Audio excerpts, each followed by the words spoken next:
The cavern's mouth yawned open like a scar in the mountainside, the air within colder than the dusk that pressed against the Pyrenees. Dr. Marcus Hale crouched at the threshold, his lamp's narrow beams slicing across ridges of stone that had not felt light in 40 millennia.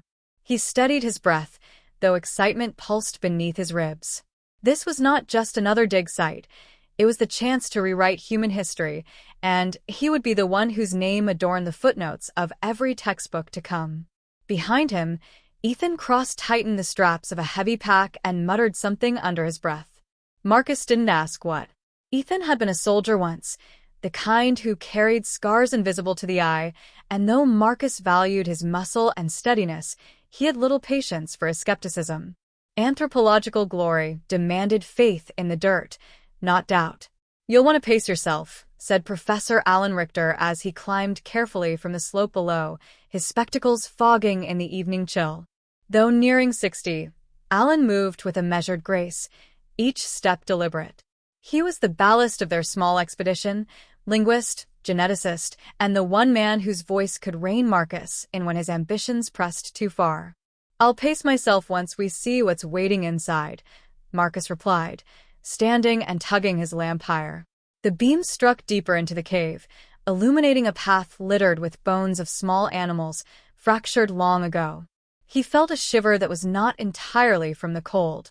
They entered together, the sound of their boots muffled by centuries of dust. The cave grew narrower before widening into a chamber where stalactites dripped like petrified daggers. Ethan unpacked gear in silence, laying out scanners and excavation tools with the economy of someone who had done this countless times. Marcus, restless, swept the lamp across the chamber walls and caught his breath. There, half shrouded in sediment, lay the outline of a figure. Not scattered bones, but a body. He dropped to his knees, brushing away debris with reverent care. Pale skin, leathery but intact, stretched taut over broad shoulders and a heavy jaw. The chest had caved in slightly, but the face, massive brow ridges, wide nose, was unmistakable. A Neanderthal, preserved not by chance, but by some otherworldly preservation. Alan's breath rattled. Impossible. Tissue like this can't survive more than a few millennia, not intact. "Then perhaps we've misjudged what they were capable of," Marcus whispered. His hands trembled as he cleared more of the figure. That was when he noticed the glint. A metallic filament protruded faintly from beneath the left temple, vanishing into the skull as though grown there. Not a burial ornament. Not chance. Something engineered. Ethan crouched beside him, frowning. "That's not natural. Looks like some kind of implant." Marcus's eyes lit up. "This changes everything. The brutish caricature of Neanderthals collapses right here. They weren't primitives, they were advanced. Maybe more advanced than us."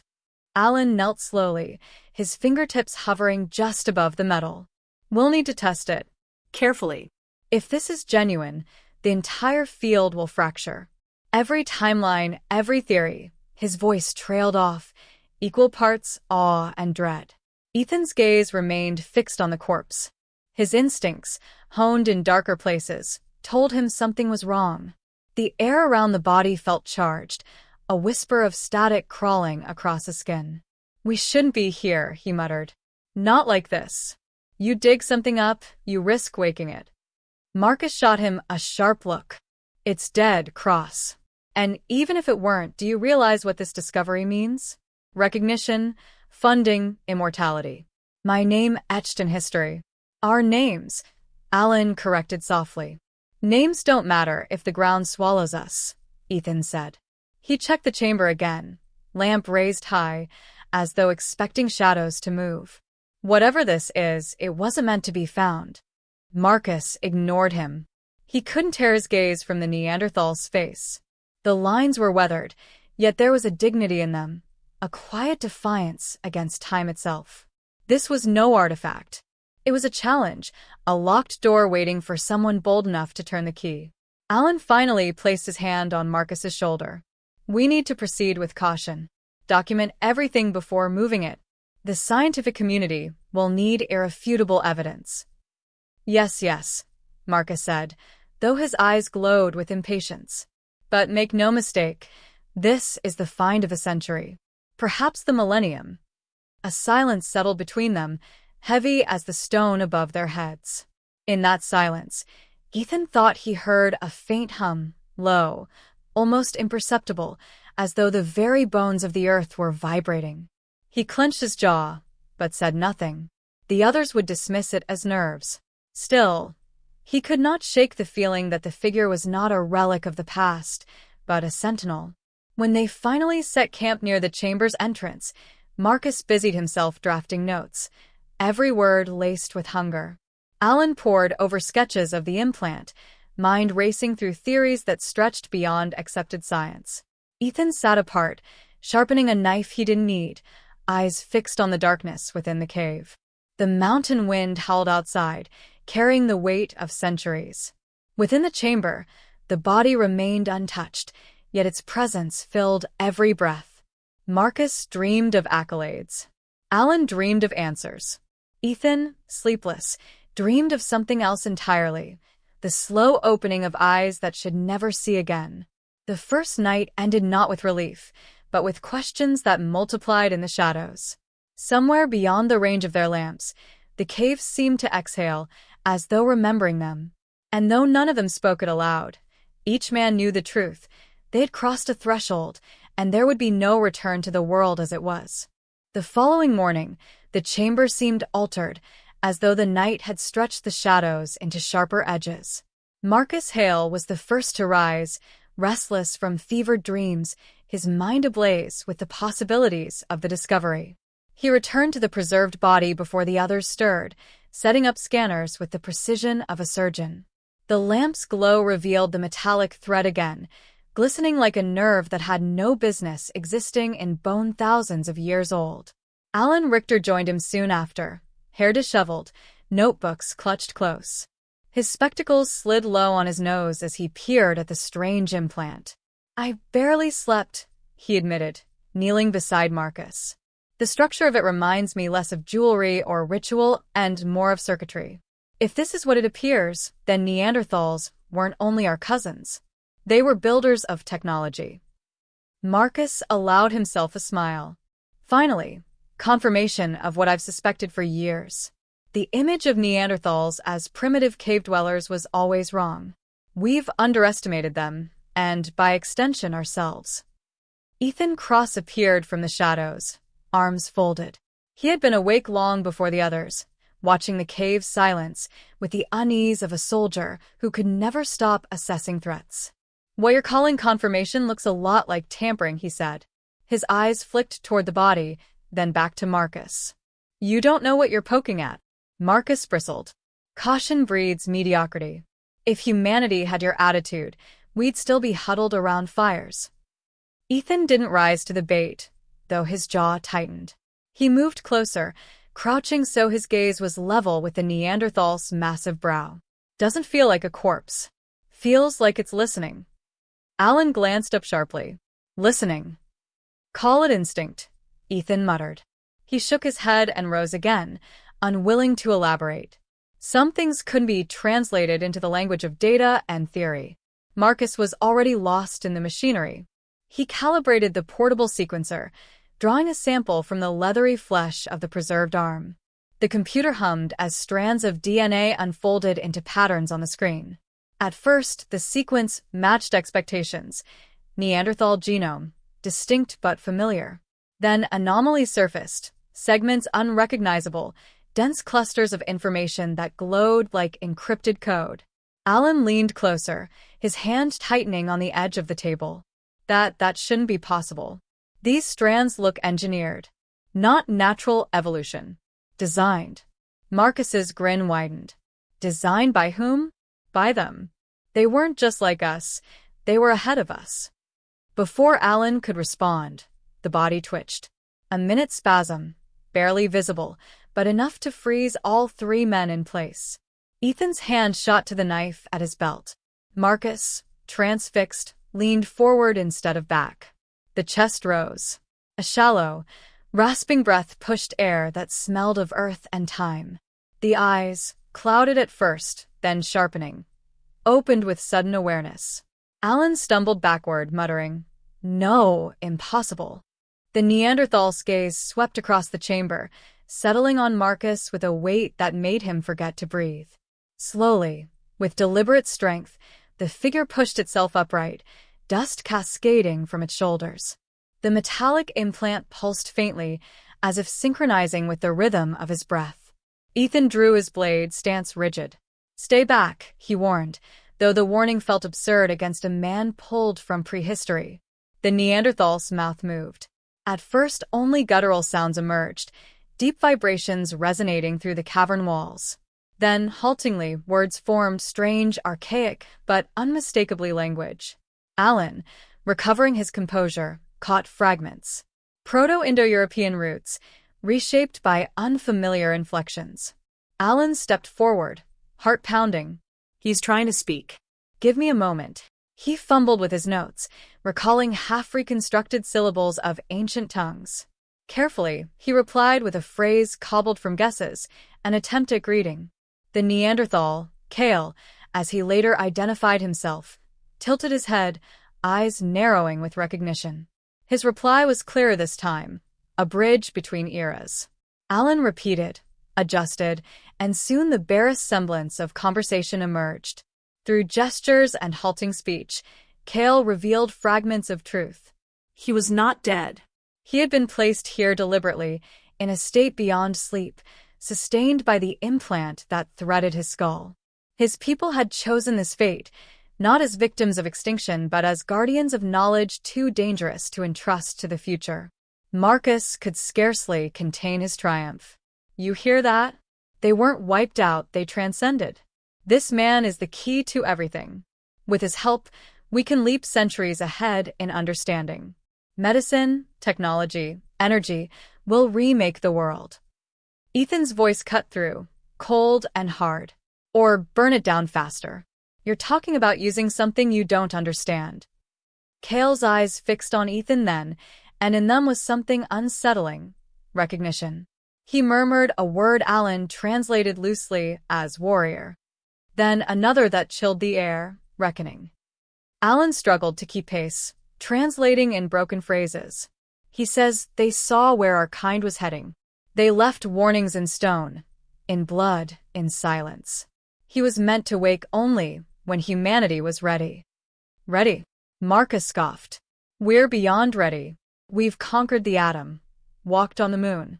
We're gods compared to what came before." Kale shook his head slowly, an ancient sorrow in his eyes. His words, though clumsy in Alan's translation, carried weight. "Power without wisdom is death." For the first time, Marcus faltered, though only briefly. "That's philosophy, not science. Knowledge is power, and power is survival." Ethan stepped closer, blade lowered but firm. "Survival doesn't mean anything if we lose what makes us human. Maybe that's why they disappeared, because they understood the cost." The chamber seemed to close in around them, the stalactites looming like silent witnesses. Marcus's ambition clashed with Ethan's caution, and between them stood Alan, torn by the gravity of what had been unearthed. Kale placed a massive hand against the stone wall. The implant glowed faintly, and symbols flickered across the rock, lines and constellations, patterns of energy, fragments of knowledge beyond comprehension. The chamber pulsed with alien light, bathing them in proof that everything they thought they knew about history was a lie. The silence that followed was absolute, broken only by the echo of dripping water. Marcus's breath came quick, eyes shining with hunger. Ethan's jaw tightened, his hand hovering near his weapon. Alan, pale but resolute, scribbled notes with trembling fingers.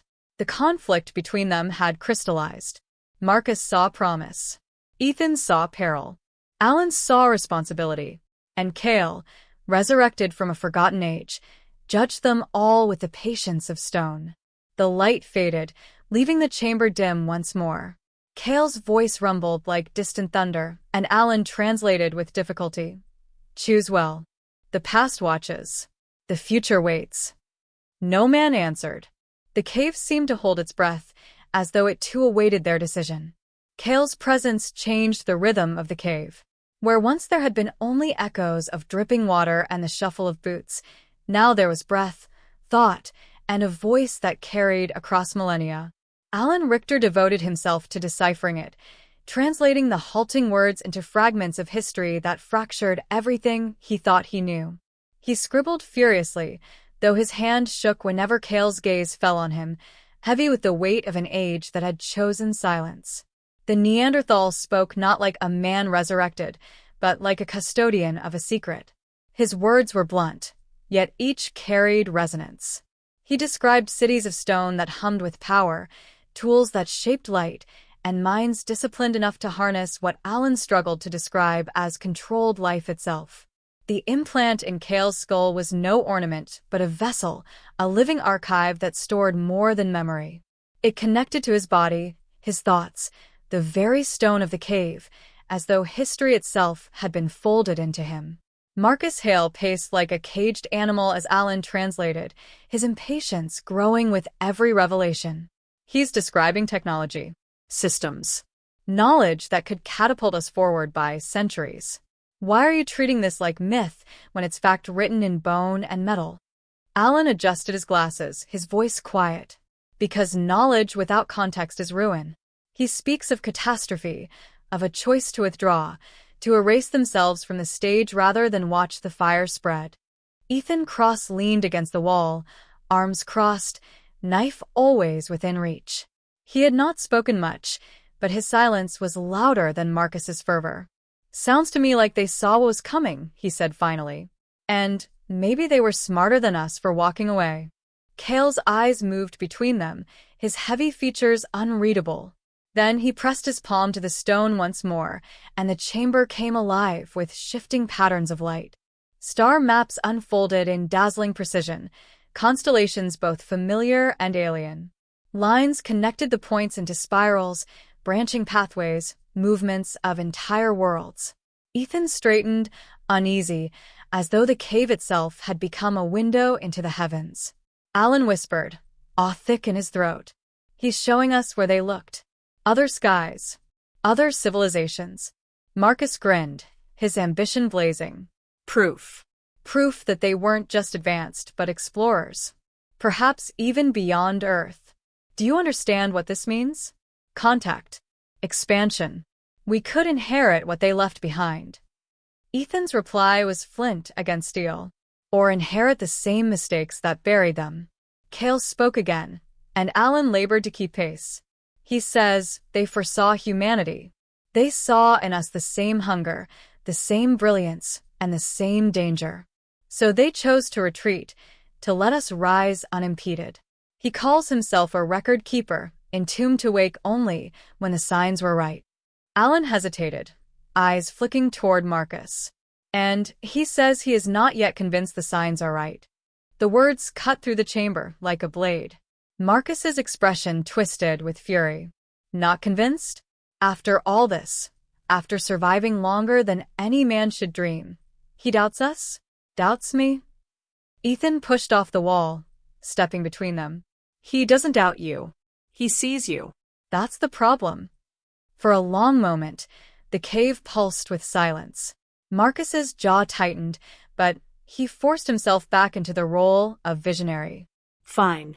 If he doubts, we'll prove him wrong. We'll show him what humanity is capable of. We'll harness this knowledge, use it to guide our future, not bury it." Cale's stare fixed on Marcus, and the implant glowed faintly, its light a muted warning. Alan translated with difficulty. He says power without restraint is the same as destruction. He asks if we've learned anything from the wars that stain our history. Marcus laughed, sharp and bitter. "War is how civilizations grow. Conflict breeds progress. It always has." Alan recoiled, but Ethan stepped closer, voice low and dangerous. "That's exactly why he doesn't trust us." He turned toward Cale, his tone stripped of arrogance. "If you're waiting for proof that we can rise above our worst instincts, you're right to wait. Because right now, you're staring at a man who only sees conquest." Marcus lunged, shoving Ethan back with a force born of frustration. The two men locked eyes, one filled with burning ambition, the other with wary defiance. The tension was no longer theoretical, it was physical, a battle of ideologies made flesh. Cale watched, saying nothing, though sorrow etched deeper into his features. He turned back to the stone, projecting one final image, a vision of fire-consuming cities, skies blackened with smoke, and silence spreading across continents. Alan translated, with trembling lips. He says this is what happens when wisdom fails. He says this was their fate, and it will be ours if we do not change. The light faded, leaving only the cold glow of their lamps. Marcus stood rigid, his hands clenched into fists. Alan scribbled desperately, his mind racing with the implications. Ethan wiped sweat from his brow, his instincts screaming that they had reached the brink of something too vast to grasp. Cale sat once more, his great frame settling into stillness, as if he had given them all he could for now. His eyes closed briefly, and when they opened again, they held the weight of judgment. The chamber seemed smaller than before, the air heavier. Each man carried his own vision of what they had seen, Marcus with hunger, Alan with awe, Ethan with dread. None of them spoke, for each knew the conflict had shifted from discovery to destiny. Somewhere deep within the earth, a tremor passed, subtle but unmistakable, as though the mountain itself acknowledged the gravity of their choice. And though the silence pressed harder, it was not empty. It was expectation, waiting for the decision that would shape what came next. The air in the cavern thickened as though the stone itself conspired to hold its breath. Marcus Hale stood rigid, face flushed with frustration, his shadow stretched long across the chamber wall. He had listened to Cale's warnings, endured Alan's timid translations, and tolerated Ethan's brooding cynicism, but now, at the threshold of revelation, patience dissolved. He pulled a syringe from his pack, its contents glinting under the lantern light. Alan's eyes widened. "What are you doing?" Marcus's hand was steady, his voice iron. "Securing the specimen. If he won't share willingly, then science will take what it must. Sedate him, transport him, study him properly. This cave is no place for history." Ethan stepped between Marcus and the Neanderthal, his stance braced like stone. "You don't sedate a man who's lived longer than civilization itself. You respect him, or you leave him alone." "He's not a man," Marcus spat, his eyes alight with greed. "He's a key to every locked door in our understanding. And I won't watch it rot in myth when it could make us gods." Cale rose then, slow and deliberate, his immense frame towering over them all. His implant glowed faintly, casting a pale sheen across his weathered features. Though his words were halting, the weight of them struck with precision. "Greed, same mistake. Again." Alan translated, voice breaking. "He says this is exactly why his kind vanished." Marcus lunged forward, syringe raised, but Ethan caught his arm, the two colliding in a brutal struggle. They slammed against the stone, the sound of flesh and fury echoing like war drums. Marcus fought with the desperation of a man clutching destiny. Ethan countered with the discipline of a soldier who had spent a lifetime learning restraint. Alan shouted for them to stop, his voice drowned by the clash. Cale watched in silence, his gaze unreadable, as though measuring not strength, but intent. The fight ended with Ethan's blade pressed against Marcus's throat. His chest heaved, sweat cutting tracks through the dust on his face. "This is what he sees in us," Ethan growled. "We fight, we take, we destroy. You think that makes us ready for his knowledge?" Marcus's lips curled into a defiant smile, even with steel at his skin. "It makes us human." Cale's implant flared suddenly, brighter than before. Symbols surged across the cavern walls, flashing too quickly for Alan to transcribe. The ground trembled, dust raining from the ceiling as the mountain groaned. Alan stumbled, eyes wide. "He's activating something, shutting it all down." Ethan backed away from Marcus, pulling Alan with him. Cale stood at the chamber's heart, arms outstretched, his voice rumbling like an ancient storm. The stone responded, fissures cracking, stalactites shuddering loose.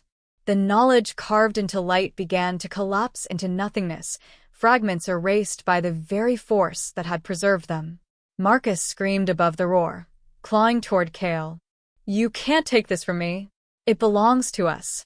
Cale turned his gaze on him one final time, sorrow etched deeper than rage.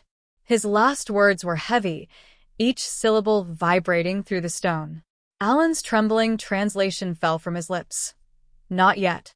The cavern convulsed. A pillar of rock splintered, striking Marcus before Ethan could drag him clear. The impact crushed his ambition into silence, his body swallowed by the debris. Dust thickened, choking, as the chamber began to collapse in earnest. Ethan hauled Alan toward the entrance, both men stumbling through the shaking dark. Behind them, Cale's figure blurred in the chaos, half hidden by falling stone and the dimming glow of the implant. He did not move to escape. Instead, he sank into the ruin, a sentinel returning to his grave, erasing himself so that temptation would not survive him. They burst into the night air as the cavern mouth caved in, a thunderous collapse that sent birds scattering from the cliffs. The mountain sealed itself once more, swallowing its secrets. Ethan and Alan fell to their knees on the rocky slope, lungs burning, ears ringing with the memory of the roar. For a long while neither spoke.